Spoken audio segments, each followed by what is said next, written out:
26 de março de 2009. Olha só. Então acabou de fazer 13 anos dessa data. Foi nesse dia que, num papo com um primo meu, eu falei assim, poxa, o meu filho está com 1 ano e 11 meses e não fala.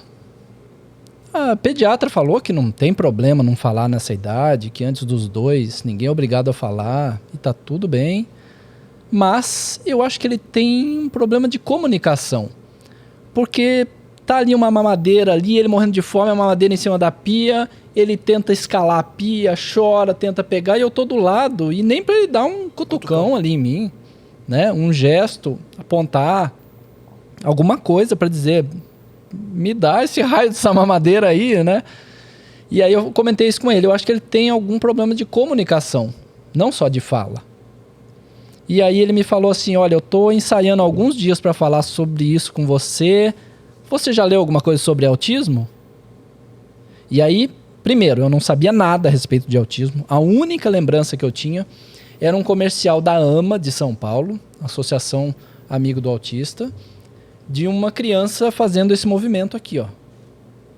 Que é o chamado movimento de rocking, né? De você balançar o tronco.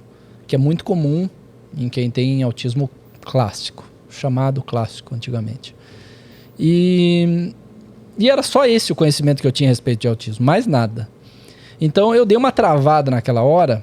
E pra mim, eu fiquei umas 2 horas nessa travada. Foi 2 segundos. Mas para mim, representou como se eu tivesse ficado 2 horas, porque me passou um filme na cabeça e ele começou a me falar de alguns sinais de autismo que a mulher dele tinha lido num livro, né? E sou muito grato por ele ter conseguido falar isso para mim, porque eu sei que tem muita gente que pode estar hoje assistindo a gente e tá vendo sinais de autismo em alguém e não consegue falar.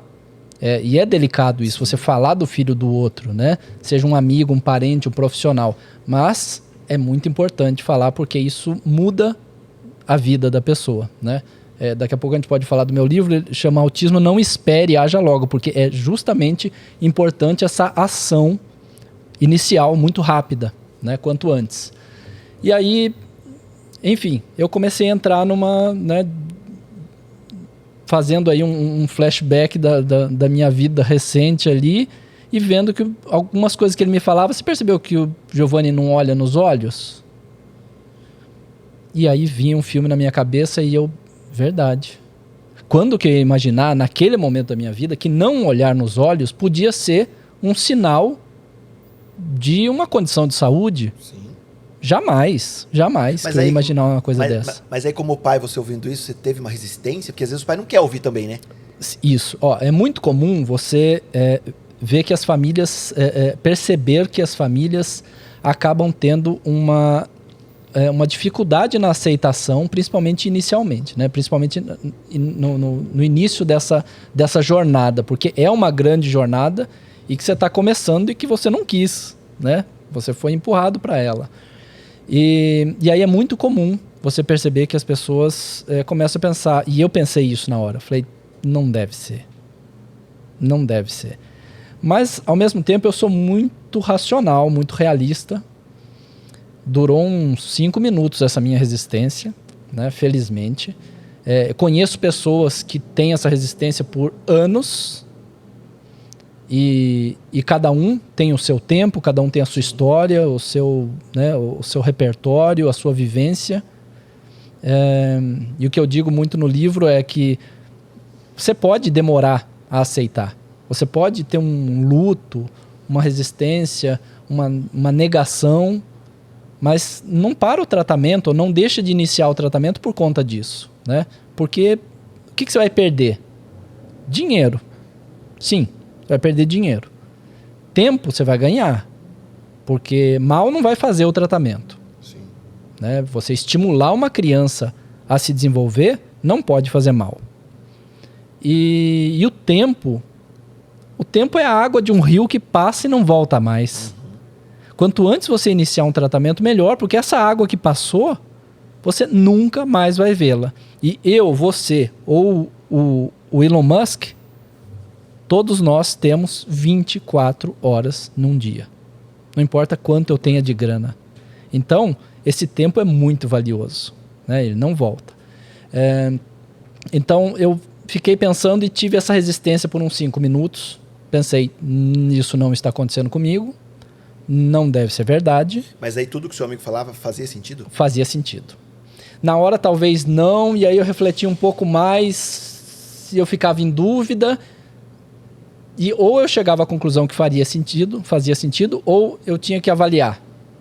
Mas eu nunca fiquei tranquilo comigo falando assim, ó, balela isso que ele está falando. Não. Então, e aí eu comecei, a partir desse dia, do dia 26 de março de 2009, eu passei a pesquisar a respeito de autismo. Minha formação é jornalismo, né? Então eu sou graduado em jornalismo e pós-graduado em jornalismo e segmentação editorial. Para mim não foi difícil obter essa informação de uma fonte segura. Em 2009 ninguém falava de fake news. Ninguém falava de nada disso, né? Que é um outro tema que é super importante se a gente pensar na área de saúde. E aí eu tive uma facilidade de buscar isso mesmo em sites mais técnicos e tentei obter a melhor informação e encaminhar a vida do meu filho. Direcionar para terapia, para que médico eu ia procurar, e eu estava convencido disso, que estava tudo ok ali. Beleza. Depois que eu fiz isso, que o Giovanni estava bem encaminhado, estava tudo certinho na vida dele, eu pensei, eu como jornalista, o que eu posso fazer agora para eu contribuir com as outras pessoas? E aí que veio a ideia de fazer o livro. O livro foi o primeiro. Vamos fazer um merchan. Bora. O livro foi o primeiro. Então, o livro chama-se Autismo, Não Espere, Haja Logo, publicado pela editora M-Books, que é uma forma de eu falar de autismo com uma linguagem muito acessível, de um leigo falando para outros leigos. Até então, naquele momento, eu só encontrei livros que tinham textos mais técnicos.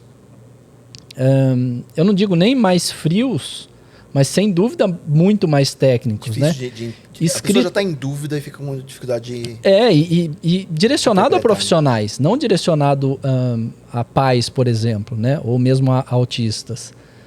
E esse livro ele é muito benéfico para quem está recebendo um diagnóstico agora, para quem está em dúvida de um diagnóstico, para quem está nessa jornada, para quem ainda acha que o autismo é um bicho de 7 cabeças e não conseguiu aceitar. E também para quem tem um amigo, um conhecido, um paciente, um cliente, um vizinho, que você fala, alguma coisa ali, eu costumava brincar com as palavras de falar, alguma coisa errada não está certa no desenvolvimento do meu filho. Né? Então, pode ser que tenha alguém que você possa também querer presentear com um livro desse, né?